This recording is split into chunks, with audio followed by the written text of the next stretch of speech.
Record टूटने के लिए बनते हैं और काल्की इस वक्त इंडिया की सबसे महंगी फिल्म के तौर पर रिलीज होने वाली है।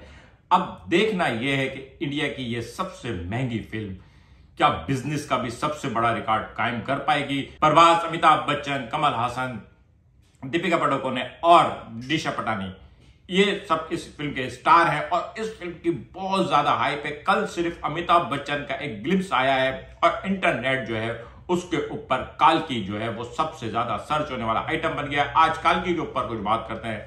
अगर आपने अब तक मेरा चैनल सब्सक्राइब नहीं किया है तो प्लीज मेरा चैनल सब्सक्राइब करें और बेल आइकन प्रेस करें। दोस्तों, काल्की जो है उसमें 2989 दिखाया गया है और ये मेरे ख्याल में इंडिया की सबसे पहली रियल फ्यूचरिस्टिक फिल्म होगी। इससे पहले 2 कोशिशें हो चुकी हैं लेकिन वो उस तरह की फ्यूचरिस्टिक नहीं थी और इस फ्यूचर फिल्म को बनाने के लिए इंडिया हिंदू माइथोलॉजी से ही ड्राइव किया गया। काल्की भी एक युग है और इसमें काल्की का युग दिखाया गया और बजाय कहा जा रहा है कि पोस्ट एपोकलिप्स फिल्म है। एपोकलिप्स इसको कहता है कि पूरी दुनिया का खत्म हो गई है और उसके बाद जो कुछ लोग बच गए हैं उसमें 2 तरह के लोग होते हैं। एक वो जिनके पास तमाम ताकतें होती हैं और जदीद तरीन असला होता है और दूसरे वो जो बेचारे तलवारों और तीरों से लड़ रहे होते हैं। ये एक फ्यूजन होता है बहादुरी का और क्रूवल लोगों का, क्योंकि जो अमीर लोग होते हैं, जालिम लोग होते हैं, उनके पास तमाम जदीद तरीन चीजें होती हैं, उनके पास उड़ने वाली गाड़ियां होती हैं, जबकि जो दूसरा गरीब तबका होता है उनके पास सिर्फ तीर और तलवार होते हैं या हैंड फाइट होती है। इस माहौल में ये फिल्म प्रभास का लुक आप देख चुके हैं, कल अमिताभ बच्चन का लुक दिखाया है। अमिताभ बच्चन का लुक जो है कोई इतना एक्स्ट्रा ऑर्डिनरी नहीं था। ऑब्वियसली वो पट्टियों में लपेटे हुए थे और उसको देख के जवान का सीन याद आ गया और उसके बाद जब वो उठ के गए तो लॉर्ड ऑफ द रिंग के गेंडपा जो है वो याद आ रहे थे। लेकिन बहरहाल कुछ तो है।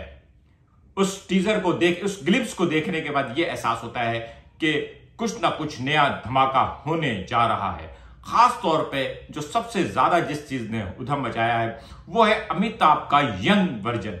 अमिताभ का यंग वर्जन जो है वो यकीनन किसी आर्टिफिशियल इंटेलिजेंस या किसी कंप्यूटर ग्राफिक्स वगैरह के जरिए क्रिएट किया गया है, लेकिन वो बहुत क्लास का है।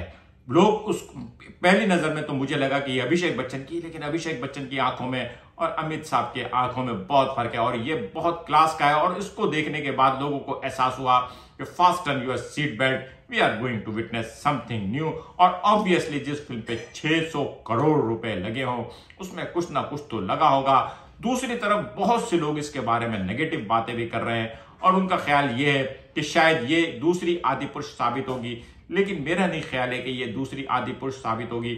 आदिपुरुष के नाकाम होने की सबसे बड़ी वजह यह थी कि वो एक ऐसी तारीख थी या वो एक ऐसी चीज दिखाने जा रहे थे जिससे हर कोई वाकिफ था। वहां पे लोग रावण के हुलिये को, राम के अंदाज को, उसको मैच कर रहे थे।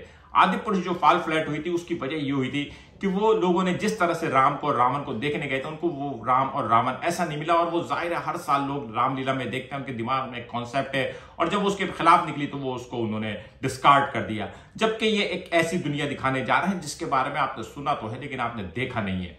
और ऑब्वियसली जिस तरह से इसका डायरेक्टर अश्विन जो है इसको पोर्ट्रे करेगा वही उस दौर का एक खाका बन जाएगा और लोग कहेंगे कि हाँ ऐसा ही होगा। क्या ये फिल्म मैड मैक्स बन सकती है? क्या ये फिल्म हंगर गेम की तरह कोई उधम मचा सकती है? क्या ये फिल्म इंडिया की पहली वो फिल्म हो सकती है जिसे मार्वल की टक्कर की कहा जा सके? यकीनन ये फिल्म जो है ना कुछ भी हो सकती है। परहैप्स के अभी इसके बारे में बात करते हुए बहुत मोहतात रहना चाहिए। इसके बिजनेस के कामयाब और नाकाम होने को के बारे में बहुत मोहतात रहना पड़ेगा क्योंकि ये फिल्म कुछ भी कर सकती है। आफ्टर ऑल इसमें एक और बड़ा नाम जो है वो जो मुझे बहुत पसंद है कमल हासन है। कमल हासन ने भी तो जाहिर है स्क्रिप्ट देख के ही फिल्म उठाई होगी।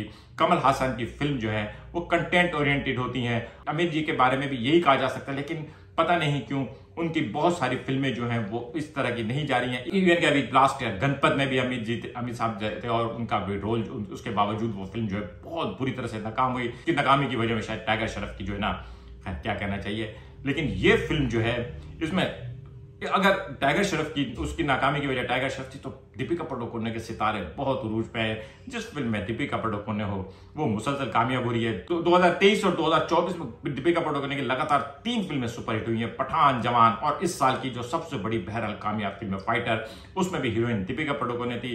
तो देखते हैं दीपिका पादुकोण की किस्मत काम करती है।